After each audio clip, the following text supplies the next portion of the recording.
स्वागत है आप लोगों का आपके अपने educational channel home science with Pooja में। और आज की क्लास में हम बात करेंगे कुछ टर्म्स के बारे में जो कि नेट में इम्पॉर्टेंट है, टर्मिनोलॉजी पूछी जाती है।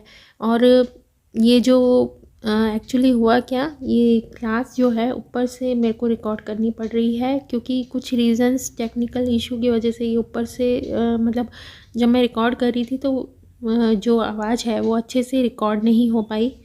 तो चलिए आज जो है हम कुछ टर्म्स के बारे में बात कर लेते हैं। और आपको बता दूं ये जो नेट के टर्मोलॉजी है वो आपके अलग अलग एग्ज़ाम में भी पूछी जाती है। तो पहली जो टर्म है वो है और अरोला ममाई यानी ब्लैक एरिया ऑफ ब्रेस्ट।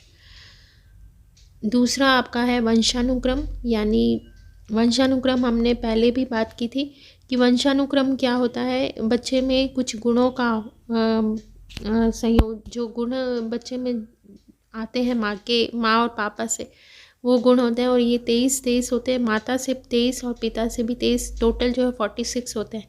ये जो गुणों का विकास जो बच्चे में हस्तांतरण होता है ये 7 पीढ़ियों तक चलता है, हम सभी को पता है ये बात। और ये गुणसूत्र यानी जीन्स होते हैं 23 और 23 टोटल 46। UTI यानी है यूरिनरी ट्रैक्ट इन्फेक्शन जो है, ये क्या होता है, एक तरह का इन्फेक्शन होता है जो कि यूरिनरी में होता है, यूरिन से रिलेटेड इन्फेक्शन है। STD यानी सेक्सुअल ट्रांसफ़र डिसऑर्डर, ये क्या होते हैं, सेक्सुअल ट्रांसफ़र डिसऑर्डर डिजीज़ होती है जो कि सेक्सुअली ट्रांसफ़र होती है। और इसमें आपका आ जाएगा एड्स आ जाएगा। इसके अलावा जो है हेपेटाइटिस आ जाएगा। और जुकला बुखार भी इसके अंतर्गत आता है जो कि सेक्सुअल ट्रांसफर डिसऑर्डर है। इसके अलावा भी कुछ जो बीमारियां हैं वो भी काफ़ी सारी होती हैं। अगर आपको ये सब जानना है तो आप फिजियोलॉजी में ही पढ़ सकते हैं। वैसे फर्स्ट ग्रेड में फिजियोलॉजी पूछी नहीं जाती है। अगर मुझे समय मिला तो मैं ज़रूर इसको रिकॉर्ड करूँगी। नेक्स्ट जो है पोस्ट पार्टम यानी PPD, पोस्ट पार्टम डिप्रेशन, हमने पहले भी डिस्कस किया था। इसका मतलब होता है जैसे कि हमने बेबी ब्लूज़ के बारे में देखा था, तो वो तो 1 वीक में ही फिनिश हो जाता है। डिप्रेशन होता है एक तरह का जो कि ख़त्म हो जाता है क्योंकि माँ की नींद पूरी नहीं होती, इसी वजह से ये डिप्रेशन होता है। लेकिन पोस्ट पार्टम डिप्रेशन लंबे समय तक चलता है और ये माँ के लिए ख़तरनाक होता है। और इसका इलाज भी कई बार कराना ज़रूरी हो जाता है क्योंकि ये ख़तरनाक डिप्रेशन है।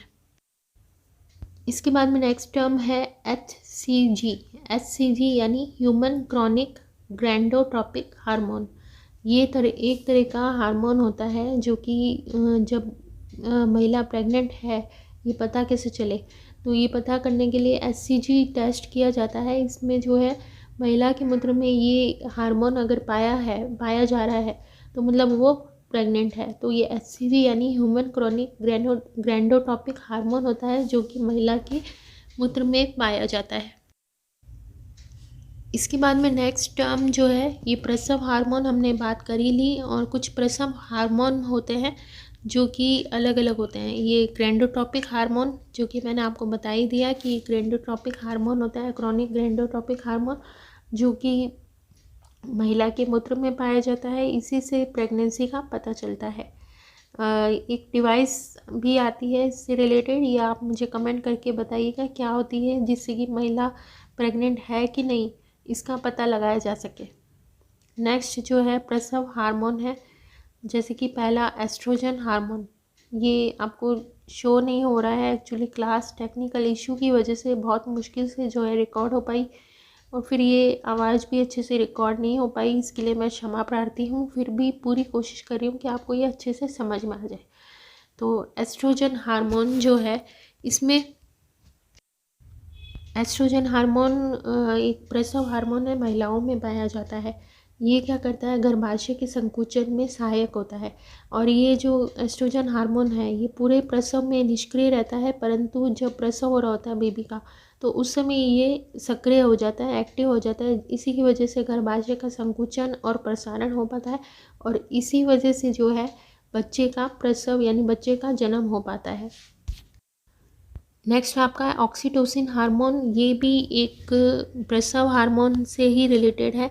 ये दूध की मात्रा को बढ़ाने के काम आता है। और जो जानवर वगैरह हैं उनमें भी दूध की मात्रा को बढ़ाने के लिए ऑक्सीटोसिन का इंजेक्शन दिया जाता है, ताकि उनमें जो है दूध जो है ज़्यादा क्वांटिटी में उनसे प्राप्त किया जा सके। नेक्स्ट प्रोलैक्सिन हार्मोन है, जो कि एमनियन और कोरियन फ्लूइड जो एमनियन और कोरियन हार्मोन को रिलीज़ करने के काम आता है। इसके बाद में नेक्स्ट जो नीचे लिखा हुआ है वो है रिलैक्सिन हार्मोन। ये ग्रीवा के मार्ग को बढ़ाने में काम आता है, ताकि इजीली जो है डिलीवरी हो जाए और माँ को जो पीड़ा है, प्रसव पीड़ा, वो कम सहन करनी पड़े। तो इसके बाद में भी काफ़ी सारे टर्म आप देख ही रहे हैं, बोर्ड पर लिखे हुए हैं। पहला जो है मायोपिया है, हाइपरमेट्रोनिया है, प्रजनन दर है, प्रोलैक्सिन हार्मोन, ये आप एक बार यहाँ पे भी देख सकते हैं। प्रोस्टाग्लैंडिन ये हार्मोन क्या करता है, एमनियन और कोरियन जो हार्मोन होता है उसको निष्कासित यानी रिलीज़ करने का काम करता है। इसके बाद में नेक्स्ट जो है दृष्टि दोष है मायोपिया। मायोपिया का मतलब है निकट दृष्टि दोष। निकट दृष्टि दोष होता है ये, और इसको आप ट्रिक से ऐसे समझ सकते हैं, मायोपिया, माँ जो है निकट होती है, तो इससे आप समझ सकते हैं, क्योंकि दोनों में यही कन्फ्यूज़न रहता है कि मायोपिया निकट दृष्टि दोष है कि हाइपरमेट्रोमिया है। तो ये माँ से आप ध्यान रखेंगे कि माँ जो हमेशा निकट रहती है, तो माँ ये जो है निकट दृष्टि दोष है। नेक्स्ट आपका है हाइपरमेट्रोमिया, ये दूर दृष्टि दोष होता है। हाइपर का मतलब भी ज़्यादा होता है, तो आप इसको रिलेट करके अच्छे से लर्न कर सकते हैं। यहाँ पे एक चीज़ और आप ध्यान रखें, हाइपो का मतलब कम होता है और हाइपर का मतलब ज़्यादा होता है। तो ये चीज़ें भी आपको रिलेट करके रखनी है, क्योंकि जब हम न्यूट्रिशन साइंस पढ़ेंगे तो ये चीज़ें वहाँ पर काम आएंगी। तो ये भी आप ध्यान रख के चलें कि हाइपो का मतलब कम और हाइपर का मतलब ज़्यादा होता है।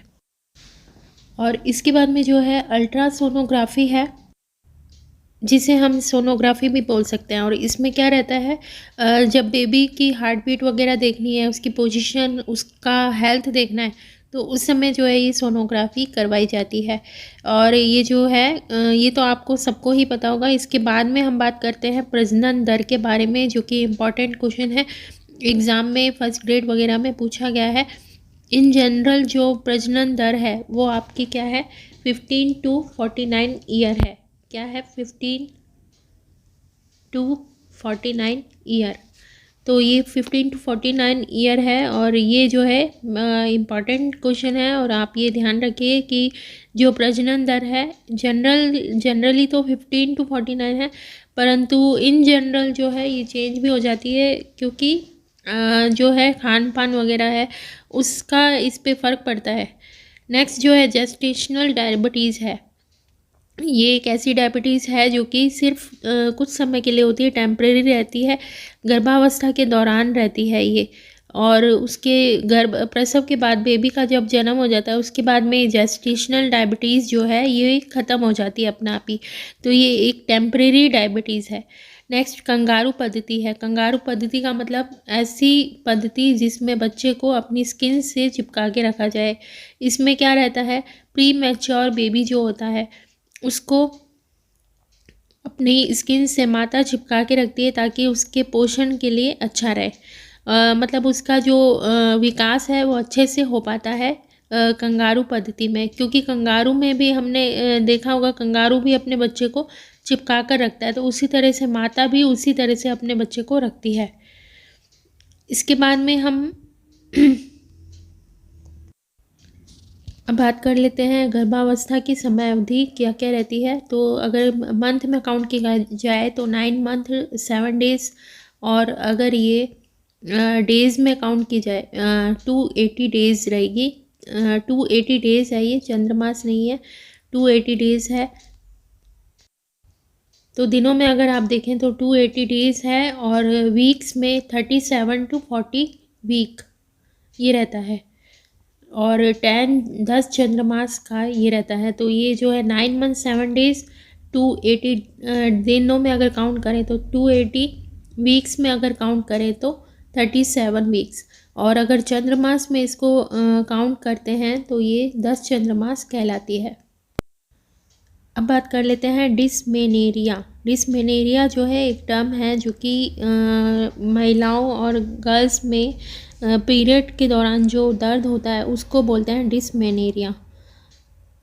इसके बाद में हाइपोकेसेमिया। हाइपो का मतलब ही अभी मैं आपको डिफाइन कर चुकी हूँ। हाइपो का मतलब कम होता है, और केसेमिया यानी ब्लड में ऑक्सीजन का कम होना।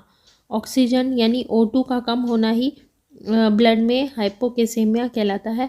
हाइपो से आपको ये ध्यान में रखना है कि हाइपो का मतलब कम होता है, और इसमें क्या रहता है, ऑक्सीजन की कमी हो जाती है।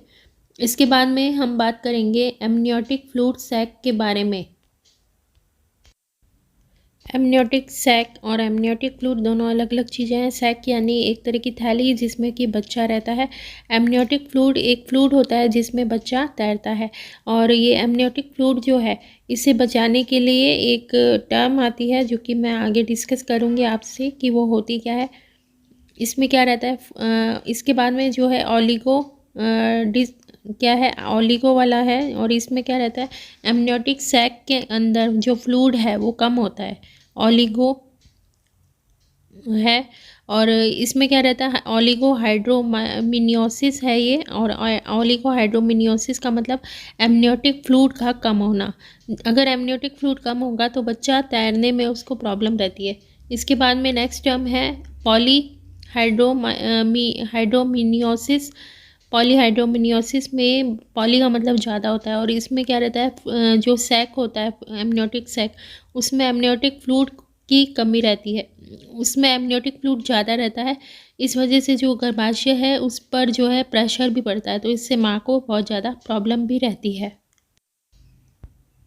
तो अभी हमने काफ़ी सारी चीज़ें जो हैं डिस्कस कर ली। Areola mammae, black area of breast, वंशानुक्रम 23, टोटल 46, यूरिनरी ट्रैक्ट इन्फेक्शन जो कि यूरिन में इन्फेक्शन वाला होता है, और STD यानी सेक्सुअल ट्रांसफ़र डिसऑर्डर, इसमें जो है सेक्सुअली जो बीमारियां ट्रांसफ़र होती है बच्चे में वो आएंगी, जैसे कि हेपेटाइटिस है, एड्स है, और जुल्का बीमारी बुखार है। इसके बाद में पोस्टपार्टम डिप्रेशन और बेबी ब्लूज़ दोनों को साथ लेके चलना है। बेबी ब्लूज़ जो है 1 हफ्ते का डिप्रेशन होता है जो कि प्रसव के 1 हफ्ते बाद तक मतलब 1 हफ्ते रहता है। ये नॉर्मल होता है और ज़्यादातर लेडीज़ में होता है, क्योंकि छोटे बच्चे के वजह से माँ की नींद कंप्लीट नहीं होती, वो अपने पर्सनल काम नहीं कर पाती। और पोस्टपार्टम डिप्रेशन एक तरह का खतरनाक डिप्रेशन होता है, ज़्यादा समय के लिए चलता है। इसका जो है इलाज भी करवाना ज़रूरी रहता है। इसके बाद में जो हमने कई सारे प्रसव हार्मोन देखे, जैसे कि एस्ट्रोजन जो कि गर्भाशय के संकुचन में सहायक है। ऑक्सीटोसिन जो है दुग्ध जो है उसकी मात्रा बढ़ाता है। प्रोलैक्सिन जो है दुग्ध नलिकाओं को स्वस्थ रखता है। और रिलैक्सिन हार्मोन ग्रीवा के मार्ग को बढ़ाता है जिससे कि इजीली जो है डिलीवरी हो जाए। और इसके बाद में और दूसरी चीज़ें हम देखते हैं, मायोपिया और हाइपरमेट्रोमिया, ये दोनों ही दृष्टि दोष हैं जिसका ट्रिक मैंने आपको बता दिया। मायोपिया माँ से रिलेट करते हुए निकट दृष्टि दोष, और हाइपरमेट्रोमिया ये भी एक तरह का दृष्टि दोष है जो कि दूर दृष्टि दोष होता है। प्रजनन दर जो है 15 to 49 ईयर रहती है। अल्ट्रासोनोग्राफी जिससे कि बच्चे की हार्ट बीट है वो कितना, उसका वेट है वो कैसा है, स्वस्थ है कि नहीं, ये सब चीज़ें देखने के लिए। नेक्स्ट जो है जेस्टेशनल डायबिटीज़ हमने देख लिया, जो कि परमानेंट नहीं टेम्प्रेरी डायबिटीज़ होती है गर्भावस्था के दौरान। कंगारू पद्धति प्री मैच्योर बेबी को माँ अपनी स्किन से चिपका के रखती है, इसको हम कंगारू पद्धति कहते हैं। प्रिस्पेटेड डिलीवरी जो है इसमें ये बहुत मतलब जल्दी हो जाती है डिलीवरी, लगभग 3 घंटे में ही कंप्लीट हो जाती है। इसमें क्या है, गर्भाशय का संकुचन बहुत जल्दी होता है और इसकी वजह से एकदम से प्रॉब्लम भी हो जाती है। कई बार जो है बच्चा जो है बीच में ही फंस जाता है। डिसमेनोरिया हमने पीरियड के दौरान दर्द देख लिया। हाइपोकेसेमिया ऑक्सीजन का कम होना ब्लड में। एमनियोटिक फ्लूइड सैक जो कि एक थैली होती है और एक एमनियोटिक फ्लूइड भरा हुआ रहता है। ऑलिगो हाइड्रोमाइनोसिस यानी फ्लूइड का कम होना, और पॉलीहाइड्रोमाइनोसिस यानी फ्लूइड का ज़्यादा होना, एमनियोटिक फ्लूइड का ज़्यादा होना। अब जो टर्म है वो हम पहले भी पढ़ चुके हैं, एक बार और इसे डिस्कस कर लें ताकि ये अच्छे से रिवाइज हो जाए। तो पहला है प्लेसेंटा प्रीविया। इसमें जो है प्लेसेंटा जो है, वैसे तो जब जैसे ही गर्भाधान होता है तो प्लेसेंटा भी का भी जो है प्लेसमेंट हो रहा होता है वहाँ पर, लेकिन ये क्या रहता है 20 हफ्ते के बाद जो है वापस अपनी जो प्लेस पे है चला जाता है, ऊपर की तरफ चला जाता है। लेकिन प्लेसेंटा प्रीविया में ये एक तरह की प्रॉब्लमेटिक प्रॉब्लम है, समस्या है ये। इसके बाद में एप्टॉपिक प्रेगनेंसी और एक्रीटा जो है, प्लेसेंटा एक्रीटा, प्लेसेंटा प्रीविया और एप्टॉपिक प्रेगनेंसी, तीनों ही समस्याएं हैं जो कि गर्भावस्था के दौरान देखी जाती है। तो ये क्या क्या प्रॉब्लम रहती है ये देख लेते हैं।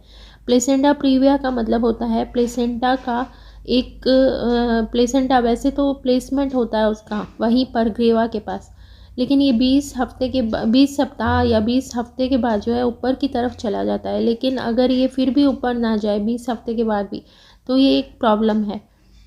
तो ये इसमें होता क्या है, ये बीच में अगर प्लेसेंटा बीच में रह जाता है तो फिर जब प्रसव हो रहा होता है तो प्रॉब्लम हो जाती है, क्योंकि अगर प्लेसेंटा बीच में, तो बेबी के जाने का जो रास्ता है वो बीच में जो है बाधित हो जाता है और बेबी को जाने में दिक्कत होती है। इसमें कई बार ऑपरेशन का भी प्रॉब्लम आ जाता है, कई बार जो है बच्चे की सिजेरियन डिलीवरी भी करनी पड़ती है।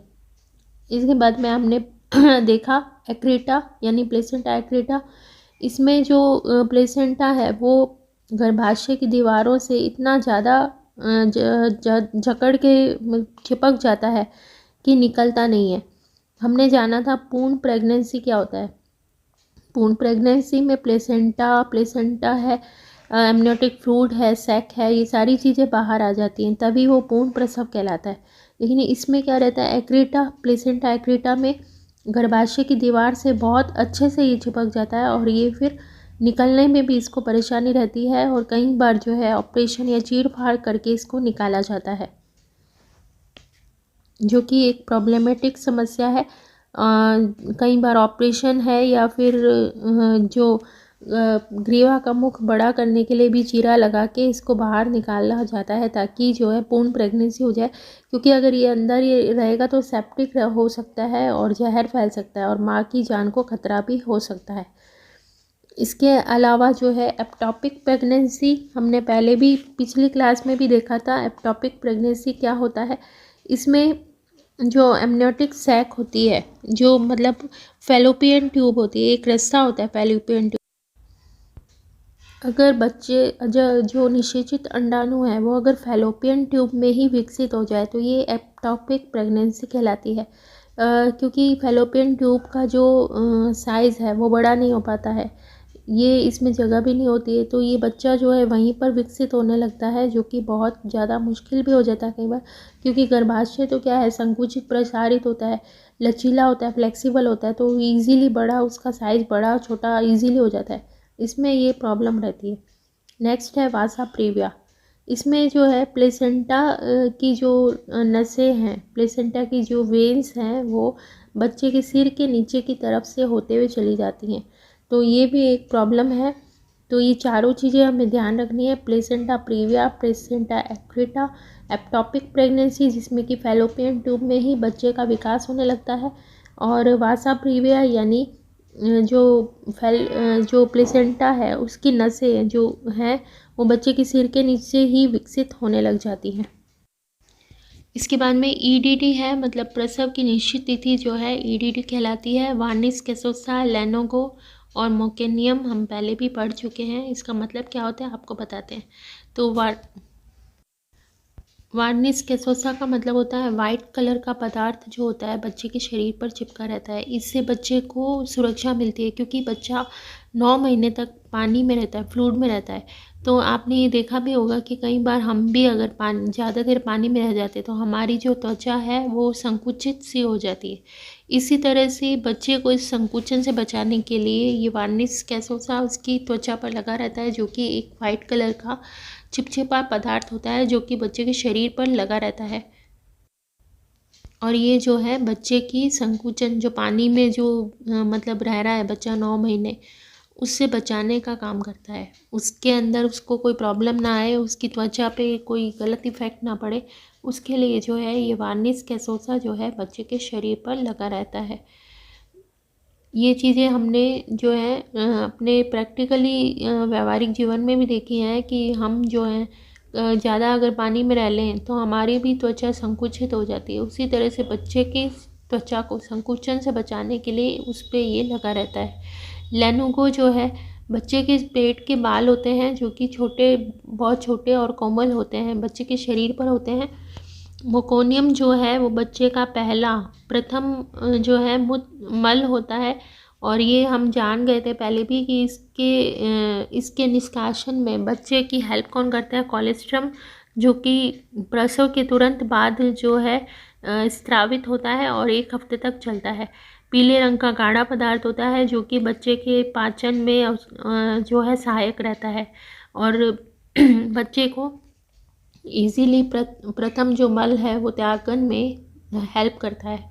मोनोपोज का मतलब जो पीरियड्स है वो ख़त्म हो जाना, ये जनरली जो है 40 to 45 ईयर में हो जाता है।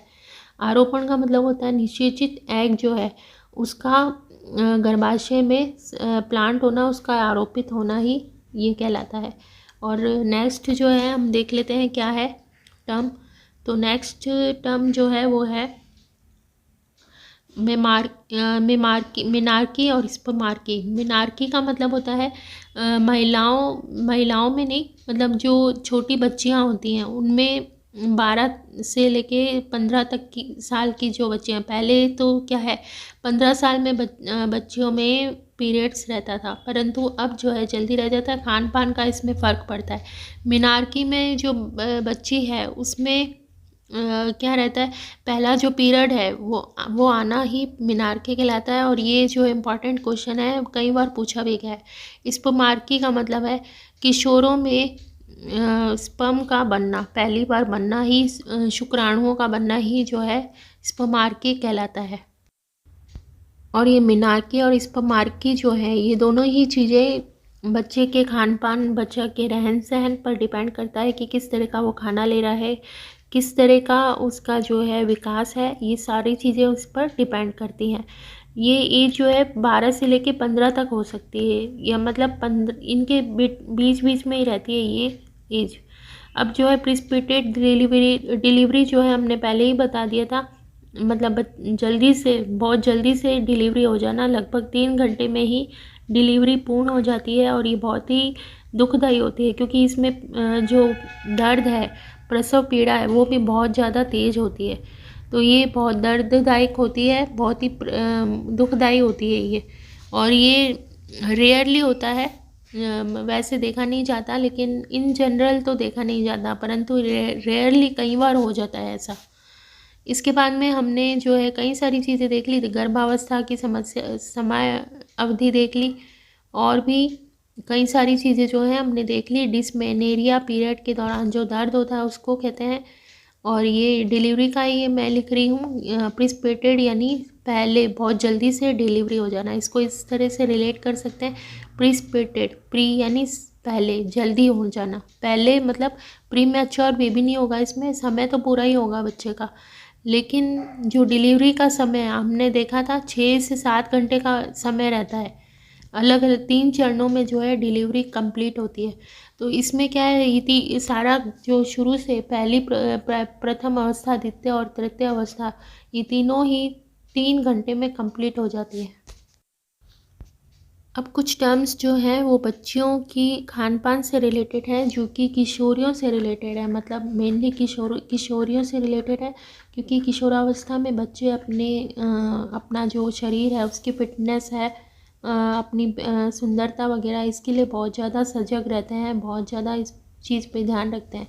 तो ये टर्म्स जो है इनसे रिलेटेड है, भूख से मतलब खाने से रिलेटेड है तीनों, बुलिमिया नर्वोसा, एनोरेक्सिया नर्वोसा और ब्रिंज, ये तीनों ही चीज़ें इससे ही रिलेटेड है। बुलिमिया नर्वोसा का मतलब खा कर वॉमिट कर देना, मतलब जैसे कि हम कुछ भी खाते हैं तो खाने के बाद क्या होगा, वो डाइजेस्ट हो जाएगा और हमारे शरीर को लगेगा, और अगर हमारे शरीर को लग जाएगा तो हमारा क्या होगा, वेट बढ़ जाएगा। तो इससे बचने के लिए गर्ल्स क्या करती हैं, खाने के बाद में वॉमिट कर देती हैं।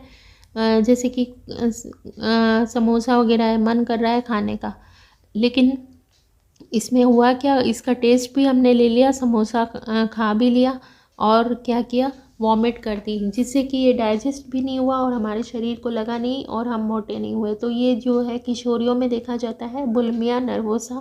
और बुलिमिया नर्वोसा, एनोरेक्सिया नर्वोसा, इनमें कन्फ्यूज़न रहता है कई बार कि दोनों में से क्या था। तो इसको याद रखने की एक ट्रिक है, जो कि इसी ट्रिक से मैंने भी इसको याद किया था। वैसे ये नर्वोसा लिखा हुआ है, इससे आप ये भी ध्यान रख सकते हैं, नर्वोसा यानी समोसा, समोसा खाकर वॉमिट कर देना। नर्वोसा दोनों में ही लगा हुआ है। तो फिर इसकी एक अलग ट्रिक मैंने बनाई है, तो वो आपको बताती हूँ अभी। बुलिमिया नर्वोसा लिखा हुआ है। बुल का मतलब क्या होता है, बैल होता है, जो कि बहुत ज़्यादा बड़ा होता है। तो ये बैल क्या होता है, इतना बड़ा होता है बैल। इस बैल बड़ा होता है तो मतलब बहुत सारा खाना खा के वॉमिट कर देना। इससे आप इसको रिलेट करके याद कर सकते हैं। ब्रिंज का मतलब होता है बार बार खाने की आदत, और एनोरेक्सिया नर्वोसा का मतलब होता है कम खाना। मतलब बुलिमिया में तो हम क्या कर रही हैं, गर्ल्स ज़्यादा खा रही हैं और फिर उसको वॉमिट कर देती हैं। एनोरिया में क्या कर रही हैं, कम खा रही हैं ताकि वो मोटी ना होए। बुल का मतलब आपको बता ही दिया, बुल का मतलब बड़ा यानी ज़्यादा खा के और वॉमिट कर देना। एनोरेक्सिया यानी कम खाना जिससे कि वेट बढ़े नहीं। और ब्रिंज भी एक तरह का डिसऑर्डर ही है। इसमें क्या रहता है, बार बार खाने की आदत होती है, मतलब बार बार खाते रहना। जैसे कि कोई पिक्चर देख रहे हैं, मूवी देख रहे हैं, या पढ़ाई भी कर रहे हैं, तो पढ़ते पढ़ते ही या मूवी देखते देखते ही स्नैक्स खा रहे हैं बार बार। लेकिन हमें इस चीज़ का ध्यान रखना चाहिए कि हमको हर मील के बाद अपने शरीर को, अपने डाइजेशन सिस्टम को लगभग 6 घंटे देने चाहिए, ताकि इजीली हमारा शरीर उस चीज़ को डाइजेस्ट कर सके। ब्रिंज में बार बार खाने की वजह से बच्चे जो किशोर होते हैं उनका वेट बढ़ जाता है। और ये मोटापा तो अपने आप में है ही बीमारियों की पोटली। इसमें मोटापे से क्या क्या हो जाता है आपको पता ही है, हार्ट डिजीज़ है, ब्लड प्रेशर है, ये सब चीज़ें इससे होंगी। और ब्रिंज में क्या है, बार बार खाने की आदत रहती है। तो ब्रिंज तो आपको ये ऐसे ही लर्न करना पड़ेगा। अगर इसकी आपको कोई ट्रिक समझ में आती है तो मुझे कमेंट करके बताइएगा, ताकि और भी जो स्टूडेंट कर रहे हैं वो इजीली इसको लर्न कर सकें। तो आपने देख लिया बुलिमिया नर्वोसा, एनोरेक्सिया नर्वोसा और ब्रिंज। बुलिमिया में ज़्यादा खा के वॉमिट कर देना, एनोरेक्सिया में कम खाना और ब्रिंज में बार बार खाना। ये तीनों ही डिसऑर्डर हैं जो कि स्पेशली जो है किशोरों में पाए जाते हैं, किशोर किशोरियों में पाए जाते हैं। अब जो है कुछ पठन से संबंधित टर्म्स हैं जो कि एग्ज़ाम में पूछी गई हैं। और ये तो डिसलेक्सिया जो आप देख रहे हैं, ये कई बार रिपीटेडली पूछा गया है क्वेश्चन। ये डिसलेक्सिया एक बीमारी होती है पठन से संबंधित। डिसग्राफिया जो है, ग्राफ का मतलब बनाना, बनाने से रिलेटेड होता है। और यहाँ पर ये जो है कैलकुरिया है। तो डिसकैलकुरिया का मतलब क्या, कैलकुलेशन से है। तो ये तीनों चीज़ें मैं आपको अभी समझा दूंगी कि टर्म होती क्या है। और ये डिसलेक्सिया जो है ये एक तरह की बीमारी है जो कि हमने एक पिक्चर थी तारे ज़मीन पर, उसमें होती है बच्चे को, एक बच्चे को होती है और आमिर खान होता है उसमें। और बच्चे का जो है वो इसमें इस बीमारी का जो इलाज करता है, उसको प्रॉब्लम रहती है लिखने में। तो वो डिसलेक्सिया यानी पठन विकार, इसमें जो है बच्चा बी को डी और डी को बी पढ़ता है, उसको समझ में नहीं आता कि ये बी है कि ये डी है। सी और 6 में कंफ्यूज रहता है वो। मतलब एक जैसे दिखने वाले जितने भी अक्षर होते हैं उनको देख के वो कंफ्यूज होता है, वो समझ नहीं पाता कि ये क्या लिखा हुआ है। और ये एक पठन विकार कहलाता है। डिस्ग्राफिया, डिस्ग्राफ, डिस का मतलब ही विकार होता है, ये आप सभी जानते हैं। अगर आप इंग्लिश पढ़ रहे हैं तो आपको ये पता ही होगा, डिस का मतलब गलत या विकार ही होता है। डिसलेक्सिया यानी पढ़ने में दिक्कत, डिस्ग्राफिया यानी ग्राफ बनाना यानी गलत जो है शब्द लिखना। बच्चे इसमें क्या करते हैं, लिखते गलत है, फॉर्मेशन गलत है, जो एक जैसे फॉर्मेशन वाले शब्द हैं उसको जो है वो गलत लिख देते हैं, बी को डी, डी को बी, सी को उल्टा लिख देते हैं, 6 को उल्टा लिख देते हैं। 6 और 9 इन दोनों में कंफ्यूज रहते हैं। एक जैसे दिखने वाले जितने भी शब्द हैं उनको बनाने में उनको प्रॉब्लम रहती है। कैलकुलेरिया यानी मैथ्स से रिलेटेड है, मैथ्स कैलकुलेशन में उनको प्रॉब्लम रहती है। तो ये तीनों जो हैं डिसऑर्डर हैं जो कि बच्चों में देखे जाते हैं और ये तीनों ही पठन से संबंधित है। अगर आपसे ये पूछा जाए, मान लीजिए ये तीनों आपको टर्म दे दिया और पूछ लिया गया कि किससे रिलेटेड है, तो आप ये समझ लीजिए कि पठन से रिलेटेड है, मतलब पढ़ाई से रिलेटेड होता है। डिस्पेजिया का मतलब होता है निगलने में परेशानी, ये एक अलग है डिस्पेजिया। इनमें से ऐसा भी कई बार नेट में पूछ लिया जाता है, तीनों टर्म दे दी और पूछ लिया कि बताइए इनमें से कौन सा अलग है, तो ये भी आपको पूछा जा सकता है। तो यहाँ पे लेक्सिया, ग्राफिया और कैलकोरिया ये तो एक जैसे हैं क्योंकि पढ़ाई से रिलेटेड है। फेजिया ये खाने से रिलेटेड है, ये निगलने में प्रॉब्लम रहती है बच्चों को। अब कुछ जो है और टर्म्स हैं जैसे कि पॉलीयूरिया, ये जो है डायबिटीज़ से संबंधित होती हैं, जो कि कुछ सिम्टम्स होते हैं जिनको देखकर हम पहचान सकते हैं कि इस इंसान को डायबिटीज़ है। तो पॉलीयूरिया, पॉलीडिप्सिया और पॉलीफेजिया ये तीनों टर्म हैं, इनको देखकर हम पहचान सकते हैं कि इस व्यक्ति को क्या है, प्रॉब्लम है। यहाँ पर डिस्फेजिया, फेजिया से मतलब ही है खाने में प्रॉब्लम, निगलने में प्रॉब्लम, तो ये फेजिया का मतलब ही खाने से है। तो यहाँ फेजिया का मतलब है बार बार खाने की, बार बार भूख लगना। जो डायबिटिक पेशेंट होते हैं उनको बार बार भूख लगती है। पॉलीडिप्सिया यानी बार बार प्यास लगती है, और पॉलीयूरिया यानी ये बार बार मूत्र जाना, बार बार मूत्र विसर्जन का लगता है। ये जो प्रॉब्लम रहती है ये गर्भावस्था में भी रहती है, क्यों 8 से 9 मंथ जो है इसमें प्रॉब्लम रहती है, क्योंकि गर्भाशय का जो वेट है वो ज़्यादा हो जाने की वजह से बार बार जो है मूत्र त्यागन का जो है अनुभव होता है। ये चीज़ जो है गर्भावस्था में भी देखी जाती है। और वैसे ये जो है सिम्टम किसका है, आपका डायबिटीज़ का सिम्टम है। यहाँ पे ये प्रॉब्लम रहती क्यों है, इस पर डिस्कस कर लें।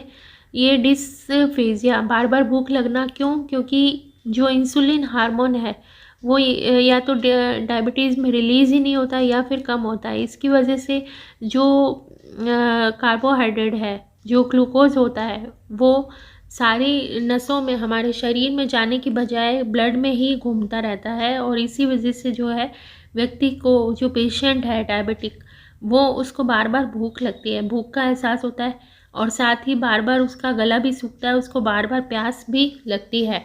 साथ में जो अगर प्यास ज़्यादा लग रही है तो फिर क्या है, बार बार उसको मूत्र विसर्जन का भी एहसास होता है। तो क्या क्या हमने देख लिया, डिस्लेक्सिया देख लिया, डिस्ग्राफिया देख लिया, कैलकुरिया जो कि पठन से रिलेटेड है, डिस्फेजिया निगलने से रिलेटेड है, पॉलीयूरिया, डिप्सिया और फेजिया ये सारे हमारे डायबिटीज़ से रिलेटेड है। तो आज जो है हमने काफ़ी सारी चीज़ें डिस्कस कर ली। जो नेट की टर्म्स है सारी की सारी अभी नहीं हुई हैं, काफ़ी सारी और भी हैं जो कि हम नेक्स्ट क्लास में, मतलब नेक्स्ट में तो नहीं, मतलब इसके बाद में हम थ्योरीज़ हैं, बहुत सारी इंटरेस्टिंग थ्योरीज़ हैं, उनके बारे में डिस्कस करेंगे। और ये जो टर्म्स वाली क्लास है, टर्मिनोलॉजी, ये हम इनके बाद में लेकर आएंगे। और क्लास को एंड करने से पहले आपको कहना चाह रही हूँ कि आप जो है इस जो इतने दिनों बाद, मतलब मैं काफ़ी टाइम से क्लास को रिकॉर्ड कर रही हूँ, फिर लेकिन आज आपसे कह रही हूँ क्लास को आप शेयर ज़रूर कीजिए, ताकि जो नीडी पर्सन है उनको ये क्लास इजीली मिल जाए। आप सभी जानते हैं कि होम साइंस की बुक्स वगैरह मिलना आसान नहीं होता, और साथ में इस तरह से सीरीज़ वाइज जो है कोर्स को करवाना आसान नहीं होता यूट्यूब पर, वो भी फ्री में करवाया जा रहा है। आप पेड कोर्स, कई बच्चे ऐसे होते हैं आप ले भी सकते हैं, लेकिन कुछ जो है नीडी होते हैं और वो पेड कोर्स नहीं ले पाते, महंगे महंगे बुक्स नहीं ले पाते हैं। तो अगर आप ये वीडियोस शेयर करेंगे तो उनको बहुत ज़्यादा इसमें बेनिफिट होगा, और आपको भी आप जस्ट आपको सिर्फ शेयर ही करना है, इसमें आपका कोई पैसा खर्च नहीं होने वाला है, सिर्फ आपको इसको शेयर करना है। और आप अगर वीडियो पे नए हैं तो इसको सब्सक्राइब ज़रूर कर लें, शेयर ज़रूर करें। तो इसी उम्मीद के साथ कि आप मेरी बात ज़रूर मानेंगे, इन क्लासों को शेयर ज़रूर करेंगे। और आज की क्लास में हमने काफ़ी सारी टर्म्स जो है डिस्कस कर ली, तो आज की क्लास में इतना ही। और इसी तरह से बने रहिए आपके अपने educational channel home science with Pooja के साथ, जिसका मूल मंत्र है ऑलवेज सक्सेस। मिलते हैं कल की क्लास में। Thank you so much.